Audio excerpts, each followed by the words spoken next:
Oui, Monsieur le Président, je mesure à entendre certains propos ce que peut avoir le confinement négatif en matière démocratique. Il semble que certains redécouvrent l'échange, la critique.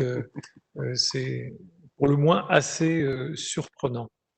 Vous dire que, plutôt vous remercier, Monsieur le Président, parce que vous avez pris le soin de me joindre il y a déjà des jours nombreux pour me dire quelle serait la teneur de ce plan d'action dont nous débattons cet après-midi.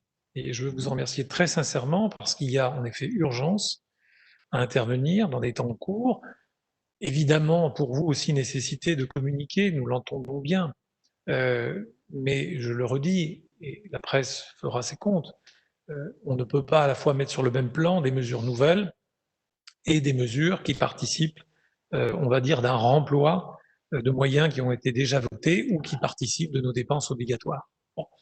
Donc je crois qu'il ne faut pas là y voir matière, en tout cas, à une critique plus profonde. Moi, ce que j'ai voulu dire pour ma part, c'est qu'ou bien ce plan a le mérite d'exister, ou bien on considère que cette crise est un épiphénomène, que le livre se refermera et que ce plan d'action, dans sa sagesse, agira sur l'ensemble des causes. Nous savons bien qu'il n'en est rien. Et ce que je voulais dire, c'est qu'il nous faudra prolonger cette action, que les choses soient visibles, notamment dans la perspective du budget 2021. Lorsque l'on parle de patrimoine bâtimentaire, de construction passive, c'est bien les chantiers dans les domaines de compétences qui sont ceux du département que nous pourrons voir l'effet de l'ensemble des mesures et de la volonté. Vous avez dit, Monsieur le Président, vous-même, que probablement, si ce n'est plus rien ne sera comme avant, en tout cas, il y aura des priorités à redéfinir. Donc nous y sommes prêts. Nous avons fait des propositions concrètes. Nous ne partons pas de rien et d'une page blanche. Vous nous faites une proposition. Nous voulons l'amender de manière, je crois, plutôt modeste et en tout cas dans le cadre de l'enveloppe des 5 millions d'euros qui aujourd'hui n'ont pas été affectés.